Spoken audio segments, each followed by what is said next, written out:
आप तो विनोद को डांट करके चले गए, तब से देखिए ये कैसे रो रहा है और खाना भी नहीं खा रहा है।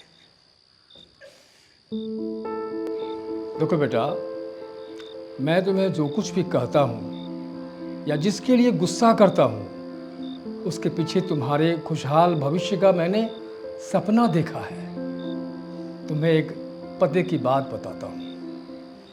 पिता के डांट फटकार की वजह से बच्चों को पिता का प्यार दिखाई नहीं देता है, क्योंकि पिता बच्चों के सुखमय जीवन के लिए हमेशा परेशान रहते हैं। लेकिन बच्चा कैसे स्वस्थ रहेगा, बच्चा कैसे अपनी ज़िंदगी को आगे बढ़ाएगा, उसके लिए माँ उसके खाने पीने सोने जागने को लेके हमेशा परेशान रहती है।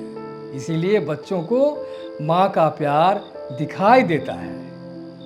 इसीलिए जीवन में हर आदमी को माता पिता का होना बहुत ज़रूरी होता है। अब बस कीजिए। देखिए मेरा बेटा इतना भी कम अक्लमंद नहीं है।